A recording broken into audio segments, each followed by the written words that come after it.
Tengan muy buenas tardes, estimados alumnos. Este día nos toca revisar la clase de modelos psicopatológicos dentro de la materia de psicopatología. En esta clase principalmente veremos aquellos modelos que dan sustento o apoyo a la ciencia de la psiquiatría, a esta rama de la medicina, y cómo estos modelos han ido aportando información que sirve de base para todo el ejercicio de la psiquiatría y el ejercicio también de la psicopatología. Los objetivos, doctores, de esta clase serán definir el término de psicopatología, o sea, qué es la psicopatología y en qué consiste la psicopatología. Luego vamos a definir criterios de normalidad en psicopatología.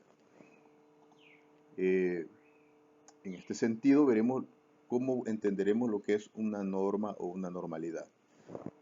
Vamos a determinar tres grandes modelos psicopatológicos, que son el modelo biológico, el modelo conductual, el modelo cognitivo y algunos postulados básicos correspondientes a estos modelos.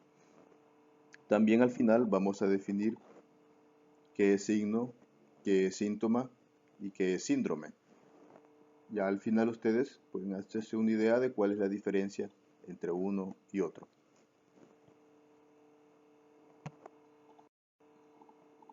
Bien, entonces vamos a iniciar mencionando qué es la psicopatología o en qué consiste la psicopatología. Pues bien, etimológicamente, el término psicopatología hace referencia a la psique humana que sufre o que está enferma. Por lo tanto, cuando hablamos de psicopatología, estamos refiriendo por lo tanto a una mente que está enferma. Veremos el concepto de lo que es la psicopatología. Es el estudio sistemático y científico de la etiología, sintomatología y proceso de la conducta anormal.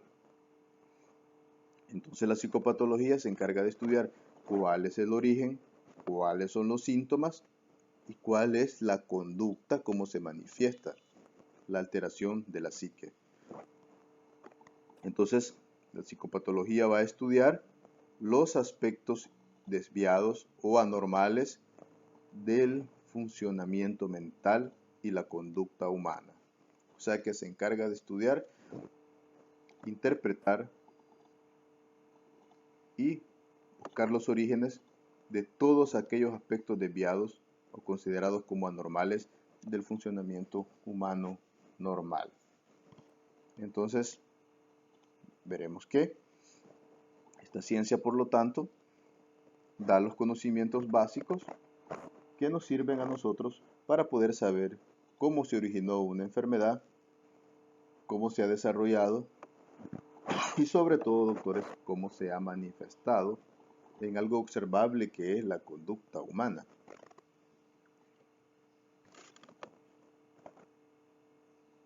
Bien, veamos ahora qué son unos criterios de normalidad. Pues bien, normalidad etimológicamente significa dar cumplimiento a una norma, o sea, a algo establecido. El comportamiento anormal, por lo tanto, es solo aquel que se desvía de la norma de una cierta cultura en un momento histórico dado. Por lo tanto, cuando hablamos de algo anormal, tenemos que tener en cuenta de qué cultura estamos hablando y de qué momento histórico estamos hablando.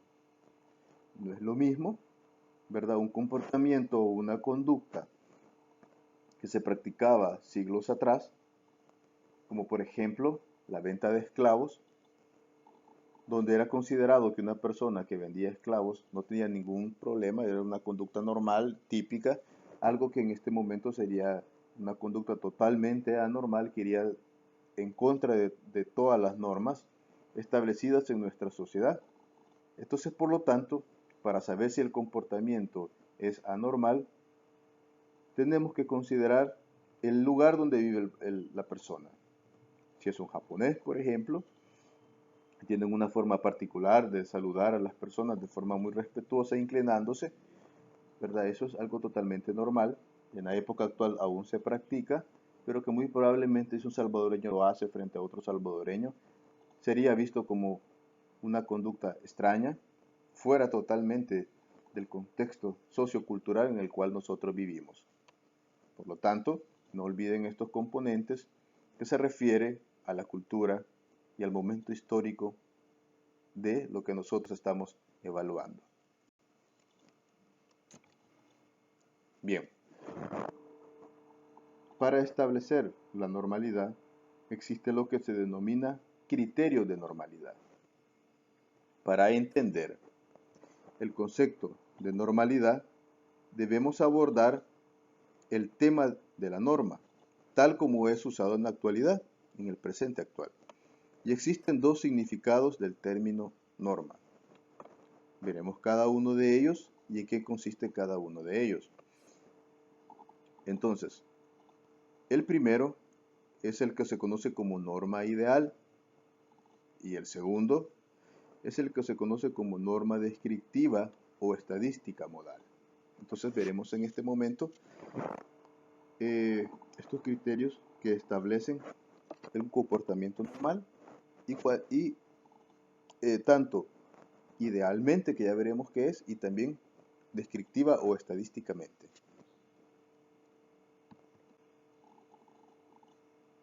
Muy bien. Una norma ideal se considera como normal todo aquello que cumple con un cierto modelo que el hombre valora y supone que debe tratar de tener un estado convencional de perfección que no siempre es posible lograr, pero es la norma a la que se debe aspirar. Por lo tanto, la norma ideal sería lo que nosotros, como cultura salvadoreña, por ejemplo, hemos dispuesto de lo que se considera un salvadoreño típicamente normal. Esto tiene algunos componentes también un poco pragmáticos, en los cuales se trata de alcanzar un ideal de perfeccionamiento. Una persona muy educada, una persona muy responsable con el ecosistema, una persona que transmite a sus hijos la responsabilidad, una persona amable, una persona solidaria, etcétera, etcétera, etcétera. Entonces lo normal va desde lo que nosotros hemos planteado, que se puede considerar dentro de nuestra cultura salvadoreña como normal, ¿verdad? Llegando a niveles un poco altos de perfección. Se debe cumplir este modelo para poder considerarse normal, y en el cual se basa para calificar lo sano de lo desviado. Ese modelo puede servir a sí mismo para que nosotros digamos si una persona está bien o si una persona está mal. Pero observen que la norma ideal también contiene ciertos niveles de autocrecimiento, ¿verdad? Bastante difíciles de alcanzar y que siendo realistas no es posible totalmente alcanzar una norma ideal, pero todos perseguimos poder estar en un estándar de comportamiento similar a otros en lo que se desea y espera de nosotros. Bien, la siguiente, el criterio de normalidad es la norma descriptiva o estadística modal. La que acabamos de ver es un ideal de valores, ¿verdad?, creados por un grupo que vive junto y que aspira a esas metas. La norma descriptiva o estadística modal, como su nombre lo indica, se refiere a comportamientos estadísticamente repetitivos, frecuentes, que permiten medición y que pueden establecer la normalidad según se repita o no una conducta, un comportamiento, etc. Entonces, la norma es aquello que se observa más a menudo, identificándose la norma con la mayor frecuencia. Entre mayores sean ciertos rasgos que se presentan en un grupo social, se considera que eso es normal porque la mayoría practican o tienen este comportamiento.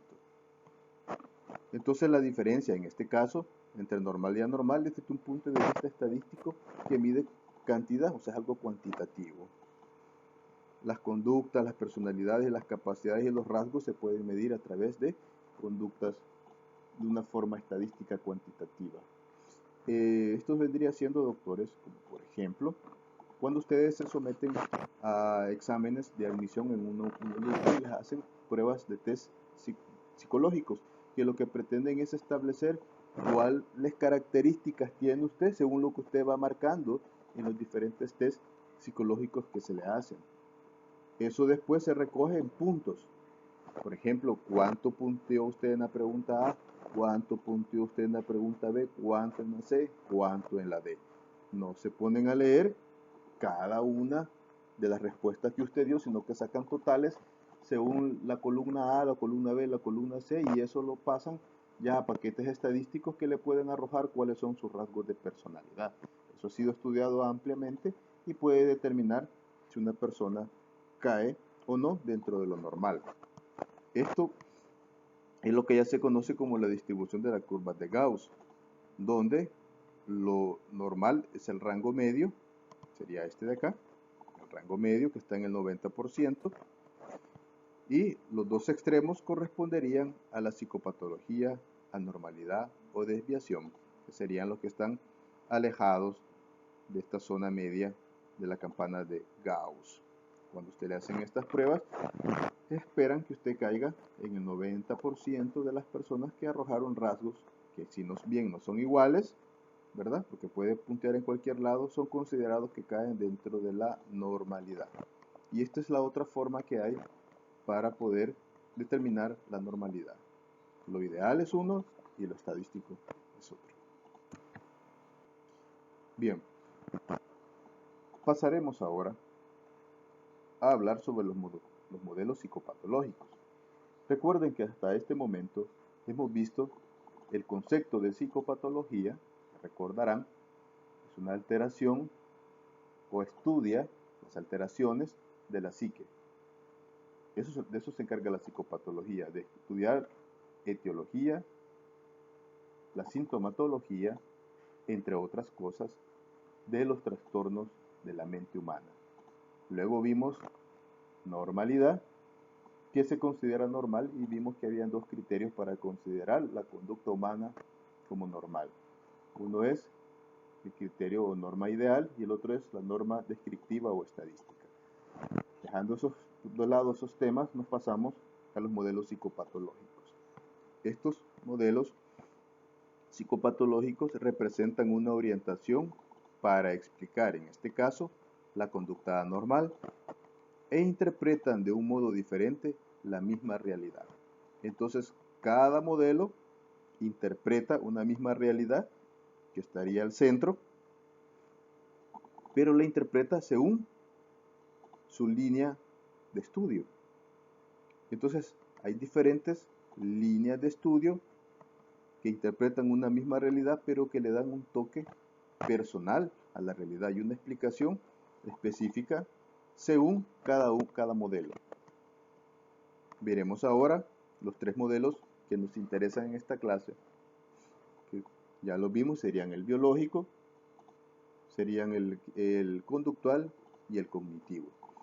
Cada modelo, si usted gusta, puede pensar que estas dos sería el modelo conductual, estas dos sería el modelo cognitivo y estas dos serían el modelo biológico. Y cada una da aportes diferentes sobre el mismo problema, sobre la misma realidad. Por lo tanto, los puntos, si bien no van a coincidir, pero en conjunto nos ayudan a entender un problema de anormalidad mental que nosotros estamos evidenciando.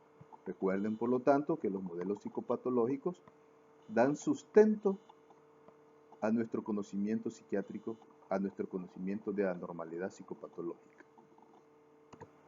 Bien, tenemos el primer modelo. El primer modelo es el denominado modelo biológico. Este modelo parte de una concepción médica de la psicopatología. Por lo tanto, al partir de la concepción médica, ¿verdad?, determina que estas anormalidades que nosotros podemos ver en la conducta, anormalidades en la psique, en el pensamiento, tienen un origen de tipo genético, de tipo bioquímico o de tipo neurológico. O sea que sustentan que el origen de todas esas anormalidades se debe al mal funcionamiento cerebral, a una alteración de neurotransmisores, a un problema neurológico súbito, enfermedad de Alzheimer, demencias seniles de todo tipo, Corea de Huntington, ¿verdad? O que es algo que heredamos genéticamente, una susceptibilidad que se transmite de forma fenotípica hacia nosotros y que posiblemente en un momento dado pueda desarrollar una enfermedad mental. Entonces el modelo biológico es la explicación médica, considerando que el origen es un problema evidenciable médico, químico, neurológico, genético.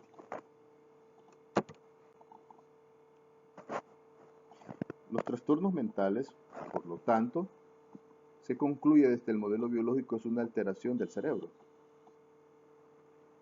Entonces los modelos biológicos hacen la siguiente diferencia.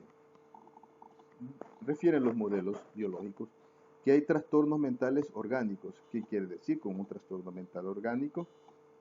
Que el origen es una enfermedad clásica de la medicina, que es una causa clara de un problema biológico puro. Por ejemplo, la Corea de Huntington o la enfermedad de Alzheimer, que originan mucha sintomatología similar a lo que producen muchos problemas mentales. Por ejemplo, pueden haber en el caso de la enfermedad de Alzheimer trastornos de tipo alucinatorio, delirios paranoides, muy semejantes a los que sufren en la esquizofrenia, pero que son de origen netamente orgánico. ¿Qué quiere decir? Que se puede diagnosticar la enfermedad y se explica que la enfermedad es causante de este problema. La otra forma, cómo se divide, desde el punto de vista biológico, el origen de los trastornos son los trastornos mentales de tipo funcional. Estos son aquellos en que no se ha encontrado indicios tan claros de alteraciones orgánicas cerebrales. Observen que indica indicios tan claros de alteraciones orgánicas cerebrales. Se refiere, por lo tanto, a que los trastornos mentales de tipo funcional no tienen una base médica diagnosticable, como puede ser, por ejemplo, la demencia, como puede ser la enfermedad de Alzheimer, como puede ser la enfermedad de Huntington, como podría ser una esclerosis múltiple, un tumor cerebral, ¿verdad? Que expliquen lo que está pasando, pero te dicen que no se han encontrado indicios tan claros porque, si bien es cierto, no se puede hacer un diagnóstico preciso de una enfermedad, sí se sabe que hay algunas alteraciones de receptores, alteraciones de neurotransmisión que tienen que ver bien con el problema mental que se está observando, pero que no está muy claro todavía a qué se debe, por qué se origina totalmente, etc. Por eso es que se dice que se considera como no indicios tan claros de alteración orgánica cerebral. Entonces ya tenemos esta diferencia que hacen los modelos biológicos. Recuerden, el origen según el modelo biológico es de la enfermedad del cerebro. Y que estas enfermedades del cerebro pueden ser propias de trastornos mentales orgánicos o de trastornos mentales funcionales. Bien, ¿cuáles son los aportes que nos ha dado el modelo biológico en la psicopatología y en la psiquiatría? Bueno, nos ha dado un incremento de la comprensión de la dimensión biológica de la conducta. Gracias a ello podemos saber, por ejemplo, cuáles son los neurotransmisores involucrados en las enfermedades mentales, cómo una enfermedad médica origina trastornos a nivel cerebral que se manifiestan con signos y síntomas psicopatológicos. También nos ha hecho un énfasis en el método científico natural como forma de estudio en psicopatología. Ha dado herramientas científicas, naturales, que permiten poder darle el grado científico necesario a los aportes en psiquiatría para poder sustentar todo lo que nosotros hacemos en nuestro quehacer diario como médicos o como psiquiatras. Bien, otro de los grandes aportes del modelo biológico ha sido un esfuerzo para clasificar los diferentes trastornos mentales y que nos ha permitido, ¿verdad?, de dotar a la comunidad científica de un lenguaje diagnóstico común operativo. ¿Dónde están resumidos ese lenguaje diagnóstico común operativo? En los manuales de clasificación de los trastornos mentales y del comportamiento, en los cuales podemos ver los criterios diagnósticos generales y específicos necesarios para poder determinar cuál es la patología cerebral que padece un paciente con evidentes o claros trastornos mentales. Ustedes pueden ver, es un aporte muy importante.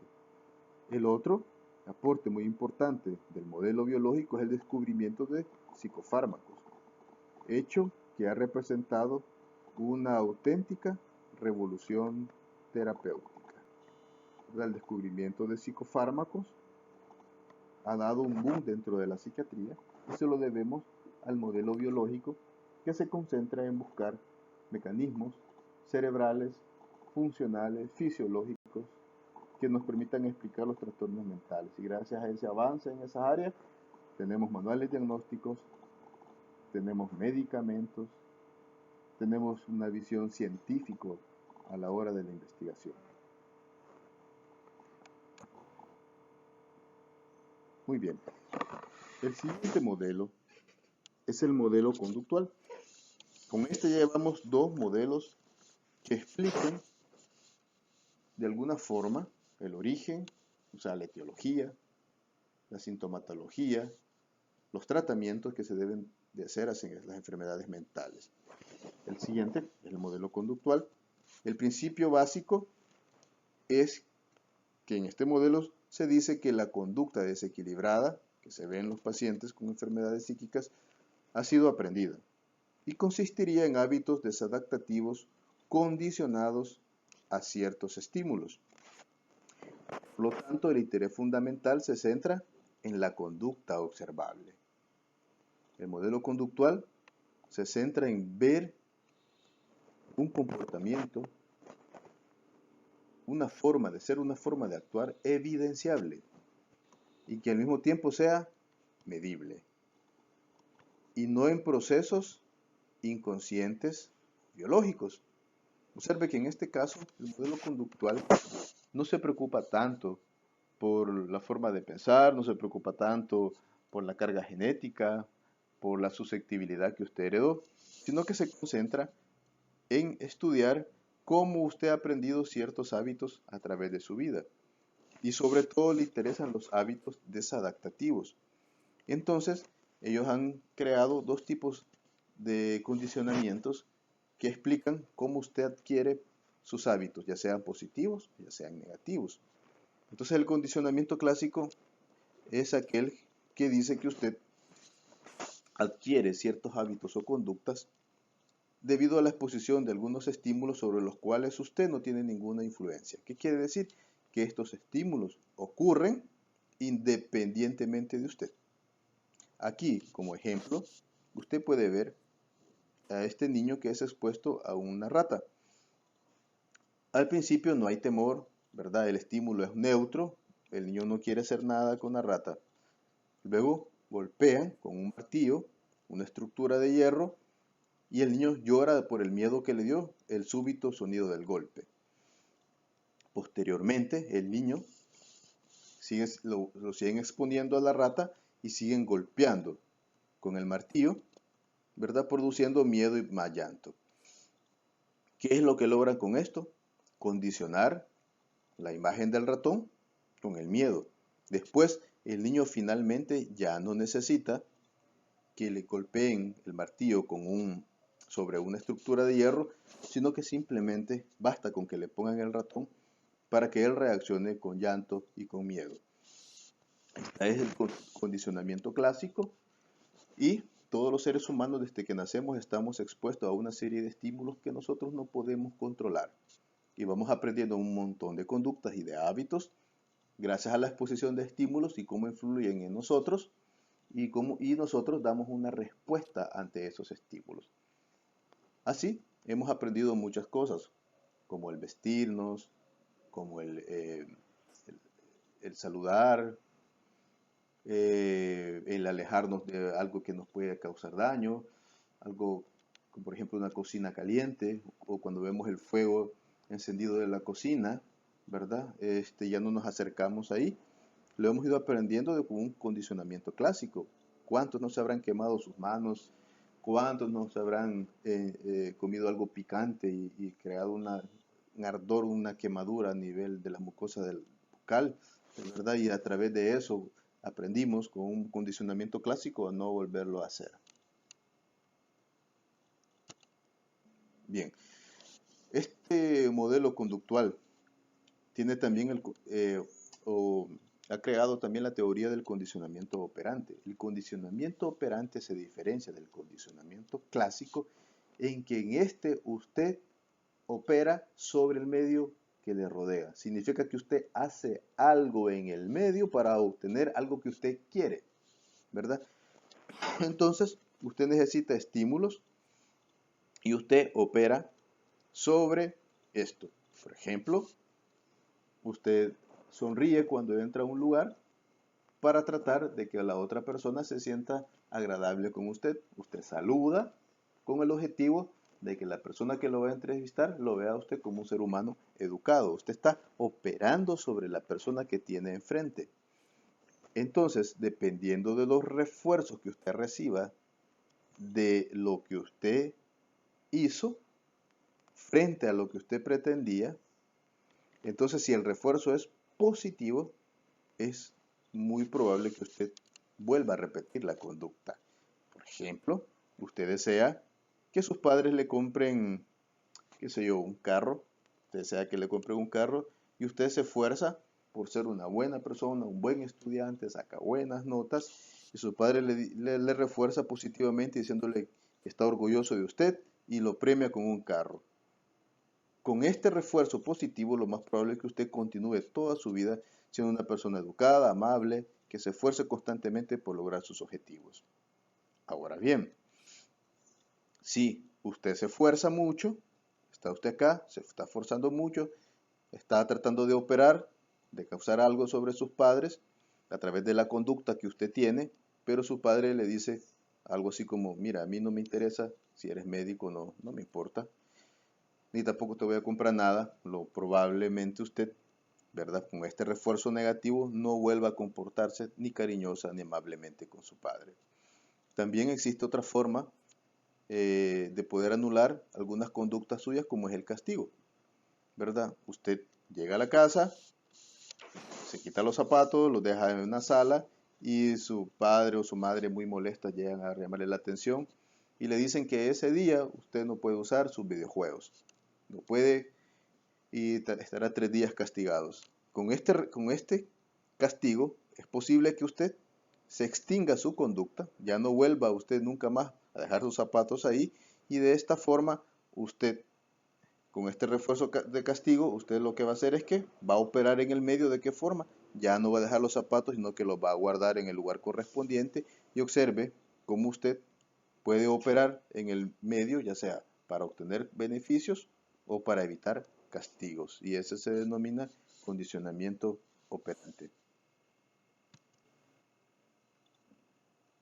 Bien, ¿cuáles son las aportaciones principales de a la psicopatología del modelo conductual? Son las siguientes. Una actitud de autocrítica en la medida que el modelo exige constantemente la evaluación de sus postulados.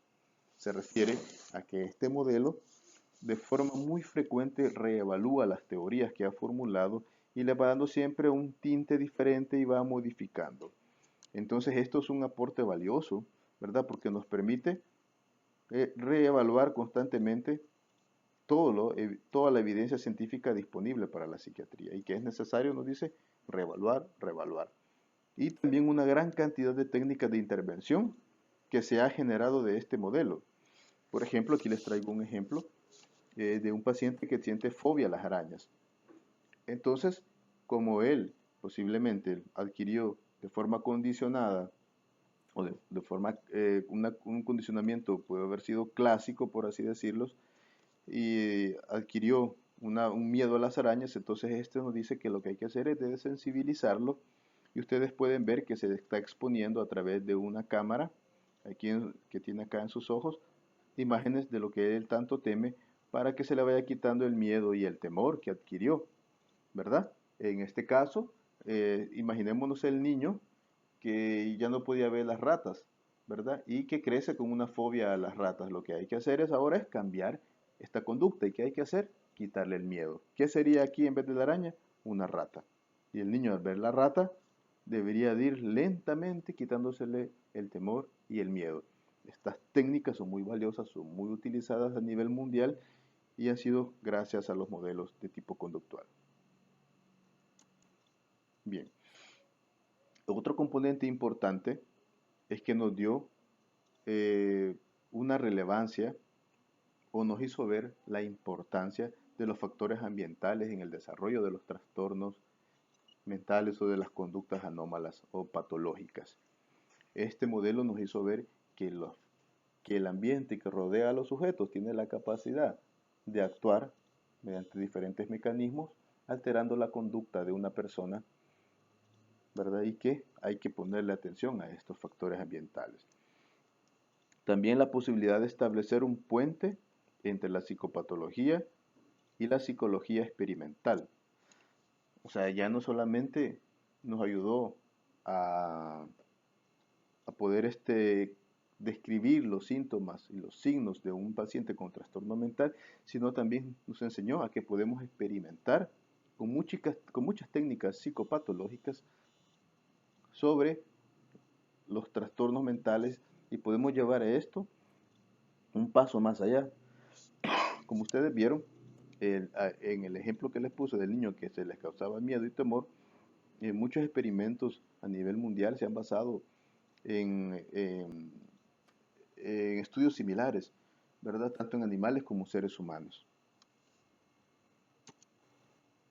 Bien, hemos visto hasta este momento dos modelos psicopatológicos o dos modelos en los cuales se apoya el conocimiento psicopatológico y psiquiátrico. Hemos visto hasta este momento el modelo biológico y hemos visto el modelo conductual. Ambos modelos dan un punto de vista para explicar por qué una persona X, en un momento de su vida X, aparece súbitamente con trastornos mentales de cualquier tipo. El siguiente componente es el modelo cognitivo. El modelo cognitivo considera que las determinantes principales del comportamiento, ya sea normal o anormal, son los procesos cognitivos, o sea, los procesos de pensamiento o funciones mentales superiores. La conducta desadaptada se puede estudiar y entender en términos como percibimos y como pensamos. Observen que esto es diferente. Recordarán que el modelo biológico busca una causa de anomalía patológica en el cerebro humano. El cerebro conductual busca explicar cómo a través de los estímulos que nos rodean aprendemos conductas que podrían llegar a ser patológicas. El modelo cognitivo, por su parte, nos habla de la percepción y del pensamiento, o sea, qué las personas perciben y piensan con respecto al mundo, a otras personas y a nosotros mismos. O sea, analiza cuáles son los pensamientos que están en su mente sobre el mundo que le rodea, sobre usted mismo y sobre las personas que le rodean. Vea que es diferente a los otros modelos. Entonces, aquí están unos ejemplos, por ejemplo, de una persona que dice, ocurre algo, por ejemplo, y en su mente surge este pensamiento, no le gustó lo que dije. Está en una reunión de trabajo de grupo y usted hace un aporte importante que ayuda a esclarecer ciertas cosas, pero en su mente surge el pensamiento, no le gustó lo que dije. O piensan que soy un tonto. Observen que esto es una vivencia interna dentro de nuestras reflexiones mentales muy profundas que no son visibles como son la conducta humana, sino que están en el interior y puede que nunca salgan a la luz a menos que le pregunten ¿qué pensó usted que los demás creímos de su aporte? Por ejemplo. Entonces, explica el modelo cognitivo que cada individuo va a desarrollar un estilo cognitivo idiosincrático. ¿Qué quiere decir esto? Que cada individuo va a desarrollar su propio sistema de pensamientos, su propia forma de pensar, que este determina la manera de percibirse a uno mismo, al mundo físico y al mundo social que le rodea. Entonces, esto quiere decir, por lo tanto, que lo que nosotros pensamos, creemos de nosotros o de lo que nos rodea, va a influir en la manera como percibimos el mundo. Entonces, estas percepciones pueden ser distorsionadas e irreales. Probablemente la conducta será evidentemente desadaptada. Yo he visto algunos pacientes, por ejemplo, que tienen ideas como, por ejemplo, yo no sirvo para nada, yo no valgo nada, a mí todo me sale mal. Ese tipo de pensamiento también tiñe la manera como ve el mundo que le rodea. Tenemos acá algunos ejemplos de algunas distorsiones cognitivas para que ustedes vean, ¿verdad? Hay algunas que son catastróficas, ¿verdad? Que significa imaginar el peor resultado posible, ¿verdad? ¡Qué desastre! No voy a poder con eso, ¿verdad? Son distorsiones cognitivas. Tenemos otra aquí que es la lectura del pensamiento, es otra distorsión cognitiva. Creer saber lo que piensan los demás y por qué se comportan así, ¿verdad? Estás pensando que yo no valgo nada. Ah, están pensando que yo no hago nada en el grupo. Otro ejemplo de distorsión del pensamiento es el pensamiento polarizado. O sea, es aquellos que interpretan la realidad en términos extremos y expuestos, ¿verdad? Tú eres lo mejor o tú eres lo peor. Tú eres mi amigo o tú eres mi enemigo. Hay muchos ejemplos sobre esto. Tenemos aquí la generalización o sobregeneralización. Creer que si ha ocurrido algo, ocurrirá otras muchas veces. O sea, le pasó a usted un problema, alguna vez dejó una materia, entonces usted cree que nunca va a aprobar esa materia o que nunca va a graduarse de médico. Eso está generalizando un problema y lo lleva a todos los campos y aspectos de la vida. Otro ejemplo sería la personalización como una distorsión cognitiva. Pensar que todo lo que sucede a nuestro alrededor está relacionado con nosotros, ¿verdad? Alguien dice algo y usted dice, eso lo dices por mí, ¿verdad? Eso lo dijiste porque yo estoy aquí reunido, ¿sí? Como una persona que estando en un lugar frente a un orador, el orador hablaba sobre las alteraciones de la personalidad, sobre las personas que toman mucho y que no son conscientes, y esta misma persona me dice después, estaba hablando de mí, ¿por qué hablaba de mí? Y realmente el orador nunca se dirigió a él, habían aproximadamente 300 personas en ese lugar, pero él tenía un sistema de distorsión cognitiva denominada personalización. Estos solo son ejemplos, doctores, de una gran cantidad de alteraciones, de distorsiones del pensamiento que pueden existir. Ahora, ¿a quién le debemos este aporte? Al modelo cognitivo. Bien, entre los aportes de este modelo, entre los aportes del modelo tenemos la ruptura de concepciones del sujeto como un ser pasivo, que sufre enfermedades, que está sometido a estímulos y demandas ambientales. Desde este modelo la persona selecciona, elabora, procesa y recupera información de su mundo interno y de su mundo externo. Observen que gracias al modelo cognitivo se pasó también un poco de las conductas de los modelos conductuales a atribuirle también al ser humano cierta responsabilidad a la hora de cómo elabora su imagen mental de él mismo, del mundo y de quienes le rodean. También aportación de nuevas técnicas de intervención. Vimos que el modelo conductual tiene ciertas técnicas que nos ayudan a desensibilizarnos y superar temores, miedos o conductas y comportamientos repetitivos. El área cognitiva, al tratarse, por supuesto, de problemas de pensamiento, la forma de intervención es diferente. Las terapias se dirigen a eliminar o disminuir las alteraciones o distorsiones cognitivas presentes en las personas. Muy bien. El último tema a tratar será signo, síntoma y síndrome. Como un recordatorio, ¿verdad?, de lo que hemos visto, mencionaré los puntos más importantes. Hemos visto el concepto de psicopatología, ¿verdad?, como ustedes lo recuerdan, que es el estudio de la etiología, de los diagnósticos, de los tratamientos y de la sintomatología de las enfermedades mentales. Vimos la normalidad, recuerdan, tenía la normalidad dos criterios, uno ideal y otro descriptivo o estadístico. Luego que vimos eso, hemos visto tres modelos que sirven de apoyo a la psiquiatría, a la psicopatología, y que ambos estudian la realidad, la misma realidad, pero desde diferentes puntos de vista, siendo este el modelo biológico, que se encarga de dar los aportes orgánicos que explican las enfermedades mentales, el modelo conductual, que nos enseñó que a través de diferentes tipos de condicionamientos, como el clásico y el operante, podemos adquirir conductas que algunas pueden llegar a ser patológicas, y nos ha dado herramientas para poderlas combatir. Y el tercer modelo que vimos es el modelo cognitivo, que lo que nos ha ayudado mucho es a entender lo que ocurre dentro de la mente humana en forma de pensamientos y percepciones, y cómo pueden ocurrir distorsiones en la mente humana que pueden alterar la forma como se ve el mismo, cómo ve al mundo que le rodea y cómo ve a las personas que están frente a él. Bien, vamos a terminar con los conceptos de signo, síntoma y síndrome.